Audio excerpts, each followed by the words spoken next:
Assalamualaikum warahmatullahi wabarakatuh. Waalaikumsalam. Ya, ada apa? Gini mas, tadi malam tuh saya bermimpi. Ya, Apakah itu nyata apa tidak? ya. Mimpi Saya- tentang apa? Tentang Bismillah itu mas. Iya, gimana mimpinya? Saya itu didatangi seorang kakek-kakek. Terus dia mengucapkan salam, Ya, Assalamualaikum warahmatullahi wabarakatuh. Dan saya jawab, Waalaikumsalam warahmatullahi wabarakatuh. Kemudian dia mengasih saya, kalau Anda mau tahu tentang jalan hidup Anda, maka Anda harus mengetahui tentang arti Bismillah itu sendiri. Dan saya sekarang sedang kebingungan mencari dari arti Bismillah itu sendiri. iya. Dan saya kesini, apakah Mas tahu tentang arti itu tersebut, dari Bismillah tersebut? Kalau masalah Bismillahirrahmanirrahim, saya kurang paham deh. Iya. Ada seseorang yang menurut orang tuh orangnya itu orang nyeleneh lah, orangnya itu aneh lah. Sepengetahuan saya, orang itu mampu menjawab apa yang jadi pertanyaan adik. Saya tuh nggak memandang fisik seseorang. Yang saya jawab, yang saya butuhkan sebuah jawaban dari sebuah mimpi saya ini. Nah, kalau adik memang butuh jawaban itu, kita langsung saja ke orang itu. Iya. Mau apa enggak? Saya bersedia dan saya mau. Soalnya ini menyiksa batin saya. Saya harus tahu dengan apa dari arti Bismillahirrahmanirrahim tersebut. Oh, ayo kita ke rumahnya saja. Mari.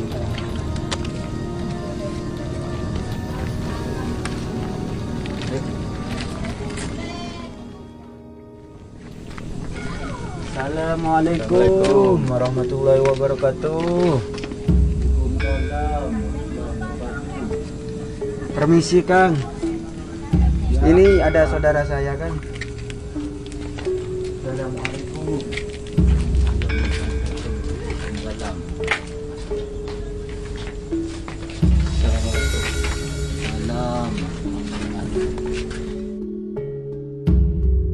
Gini Kang, saya kan duduk-duduk di depan rumah, santai lah, rokokan seperti biasa itu Kang. Iya, iya. Nah, tiba-tiba ini datang saya menceritakan mimpinya. Hah? Dia tuh bermimpi tadi malam, bermimpi kalau didatangi seorang kakek-kakek ya, Kakek-kakek tua. kakek tua, yang di dalam mimpinya itu dia tuh diberikan pertanyaan tentang Bismillahirrahmanirrahim. Pada umumnya kan orang sudah pada tahu ya artinya Bismillahirrahmanirrahim.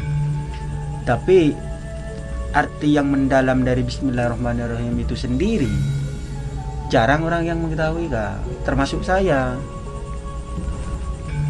Apakah Kakang berkenan untuk menjawab pertanyaan adik ini? Kurang dalam. Yang mimpi ini adik ini. Iya, Iya. adik ini yang mimpi. Nah, Ini dia teman saya, ya saudara sama saya. maksud kedatangan sampean ke sini ini cuma ingin tanya Bismillah itu saja. Iya. Karena Apa itu ada yang hal yang lain gitu? nggak ada, Nggak karena ada, itu yang Mas. jadi tanda tanya dalam hati saya sekarang. Adik ini bingung Mas, kok sampai kedatangan mimpi seperti itu gitu. Nggak Iya. sewajarnya lah kedatangan nggak mimpi wajar, Mas. seperti itu. Mimpi seperti itu kan nggak wajar Iya, Mas. iya. Tidak semua orang akan diberikan mimpi yang seperti itu oleh Yang Maha Kuasa ya. Maaf dek ya. Iya, iya. Nuwun sewu sebelumnya, karena saya ini orang biasa. Iya, iya. Orang Iya. kecil, orang rendahan itu saya. Iya, Orang bodoh itu saya. iya kan. Saya rasa kalau zaman sekarang banyak orang pintar di luar Iya, sana. Kadang begini mas ya, orang itu nggak tahu tapi sok tahu. Itu zaman sekarang. Sampean datang ke sini, apa adik ini ingin tahu saja? Apa ingin tahu yang sebenarnya adik? Kalau dalam hati saya, yang paling dalam, saya ingin tahu yang sebenarnya. Iya iya iya. Saya bisa menjawab pertanyaan adik beserta mimpi adik. Tapi adik dengan satu syarat, jangan bilang-bilang kalau saya ini begini dan begitu dek ya. Mohon maaf sebelumnya, karena saya nggak suka rame. Saya sukanya menyendiri dek. Suka merenung alam semesta itu bagaimana ya. Karena zaman sekarang itu ya, soal amanah saja orang itu sulit untuk menjaga amanahnya. Kadang-kadang orang itu menggunakan pangkatnya siapa saya, iya kan? Iya, benar-benar. Itu sudah menunjukkan bahwa dia itu orang yang sombong, orang yang lemah di hadapan Allah dek ya. Apa dia tuh gak tahu kalau yang kuat itu hanya Allah, iya kan? Orang yang beramanah itu dek ya, orang yang berkasih sayang dek. Bismillahirrahmanirrahim itu begini dek ya. Semua orang sudah tahu, dari anak kecil sampai orang tua sudah tahu bahwa Bismillahirrahmanirrahim itu dengan menyebut nama Allah yang Maha Pengasih lagi Maha Penyayang. Kan sudah dek ya.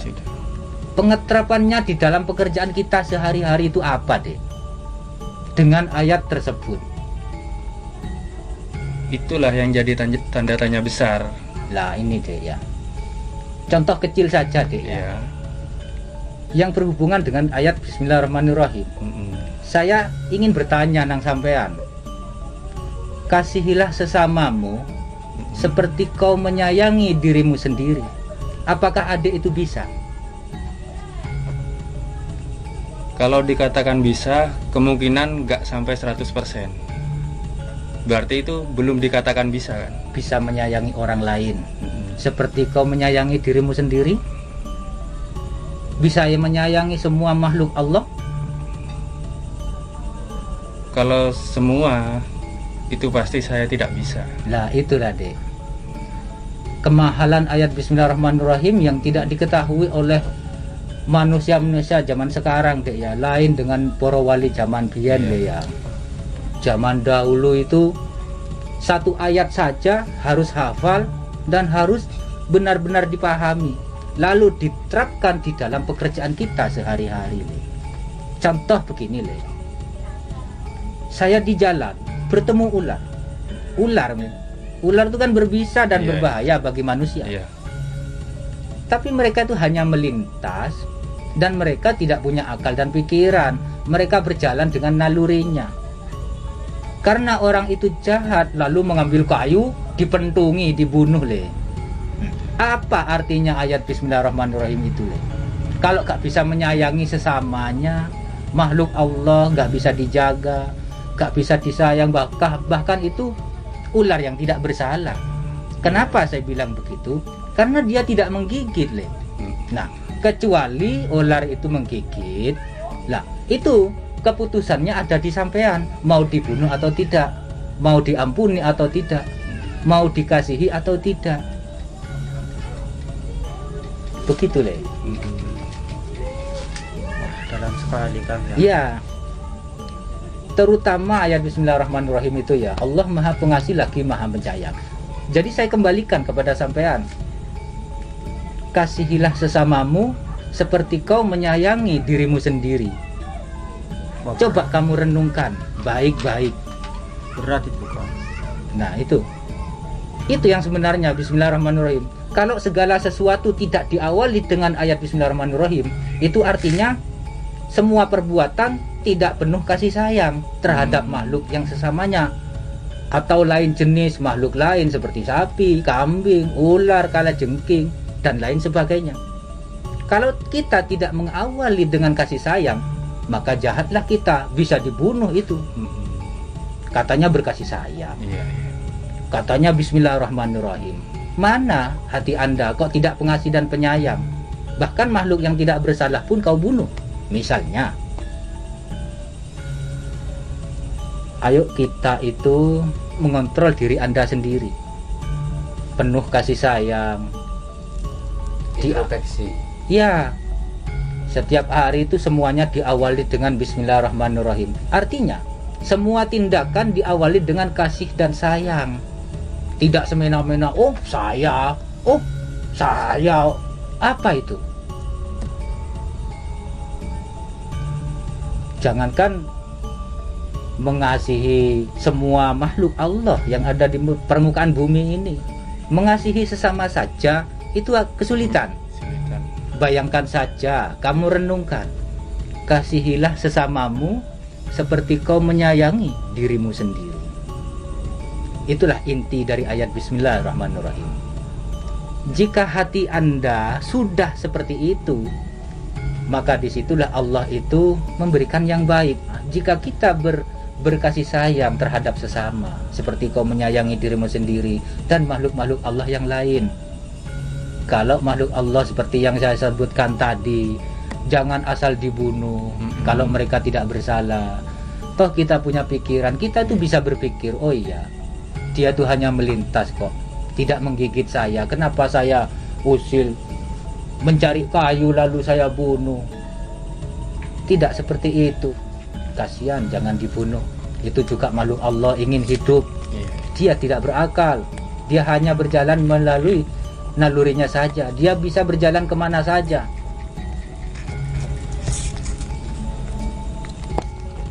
Tapi apakah ada di antara ayat-ayat suci Al-Quran yang itu tidak memakai kata bismillah? Ada 30 juz di dalam Al-Quran. 30 juz itu jumlahnya 114 surat. Hanya satu yang tidak diawali ayat Bismillahirrahmanirrahim, surat Taubat, tidak diawali dengan ayat Bismillahirrahmanirrahim. Itu kenapa? Itu hanya orang-orang yang dituju Allah saja yang mengetahui itu. Yang 113 memakai ayat Bismillahirrahmanirrahim, diawali dengan Bismillahirrahmanirrahim semuanya, termasuk tindakan kalian sehari-hari, baik itu bekerja, tidur, makan, minum, semua diawali dengan Bismillahirrahmanirrahim. Kenapa? Karena yang kita makan itu adalah wujud dari kasih sayang Allah, yang merupakan nasi, roti kek, serabi kek, semua wujud makanan yang ada di hadapan sampean itu wujud kasih sayang Allah. Makanya jika kita mau menyantap makanan yang ada di depan kita itu diawali dengan Bismillahirrahmanirrahim itu tadi, karena itu wujud dari kasih sayang Allah, memberi makan terhadap makhluknya. Setelah kita makan, kita diwajibkan membaca syukur alhamdulillah. Kenapa? Karena sudah diberikan kasih sayang oleh Allah, merupakan nikmat yang tiada tara, yang wajib disyukuri. Itu le. Apakah itu aja penjelasannya? Apakah masih ada lain tentang Bismillahirrahmanirrahim tersebut? Masih banyak sesungguhnya le. Tapi untuk saat ini saya rasa itu sudah cukup. Iya. Saya rasa le. Itu udah. Lain kali kita itu ya bisa berbincang-bincang lagi di lain waktu. Karena ini waktunya udah malam untuk sampean. Waktunya pulang, kalau sampean sudah beristri misalnya, ditunggu istri di rumah. Nanti pulangnya ya hati-hati di jalan. Pulang ya Bismillahirrahmanirrahim. Nyuwun perlindungan nang Gusti Allah. Tidak ada pelindung sebaik-baiknya selain Allah Subhanahu wa taala.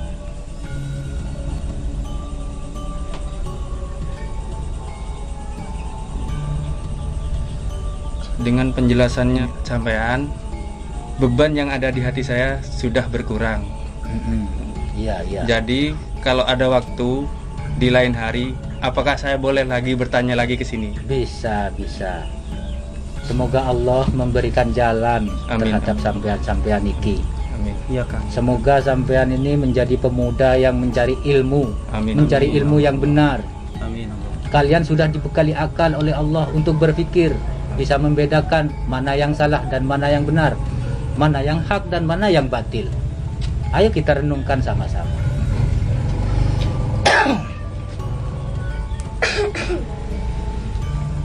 Ini Kang rokokan Kang. Iya. Kalau banyak rokok Berarti batuk. kopi ini juga termasuk wujud kasih sayang Allah Iya. Kang ya. cuma wujudnya kopi. Yang sebenarnya itu adalah kasih sayang Allah.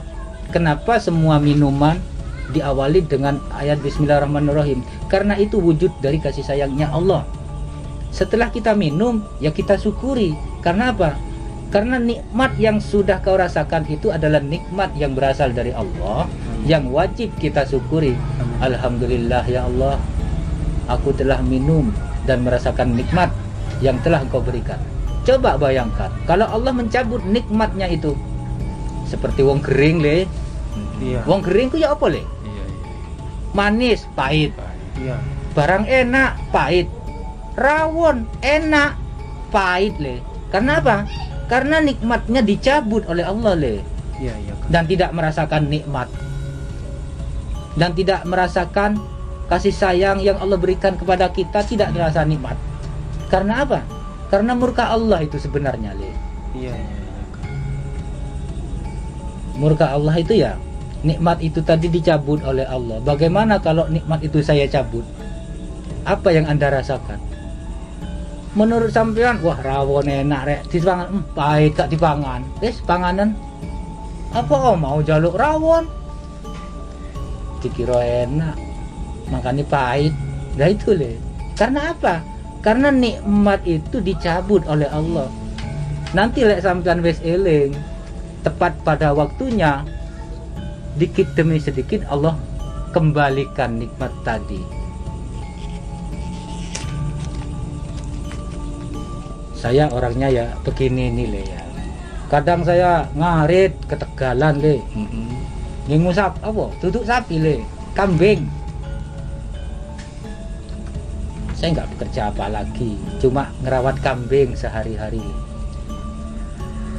Ya, saya sering melihat di kebun sana.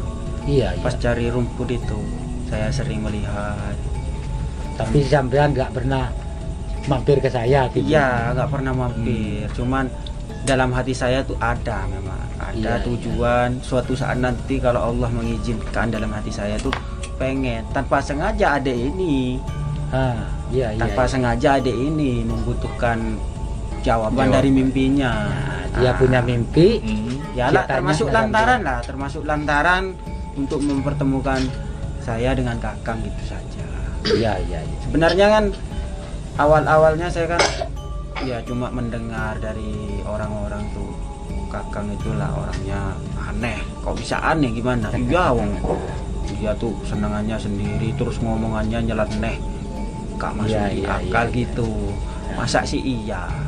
Ya menurut saya bicara apa adanya.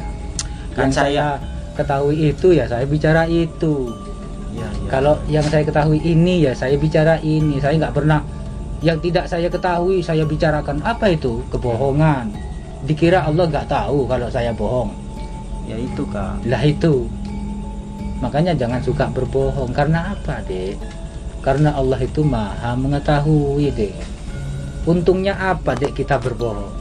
Yang jelas hanya merugikan kita sendiri. Hidupnya nggak jelas, sholatnya sregep, tapi sukanya berbohong. Kan berlawanan dengan sholatnya sampean le. Seharusnya sholat itu mencegah dari perbuatan keji dan mungkar. Seharusnya itu le. Iya. Jelas kan? Jelas. Nah, berhubung keadaannya udah malam, di lain waktu sampean bisa bertanya lagi tentang sholat kek, tentang apa kek, terserah sampean. Ya kalau nanti di lain waktu ada kesempatan dan saya akan kembali lagi ke sini. Kesempatan sebenarnya banyak ya, Kesempatan. tapi waktu yang dari Allah itu diizinkan sama Allah apa tidak, itu tergantung sampean. Niatnya sampean itu benar-benar baik menurut Allah apa tidak. Kalau niatnya itu benar-benar baik menurut Allah, Allah tuntun le ke jalannya. Itu pasti le. Tidak ada Tuhan mengingkari janjinya, tidak ada. Kalau sampean baik, pasti hasilnya dari Allah juga baik. Kalau jalannya sampean benar, pasti Allah berikan jalan yang benar, jalan yang lurus.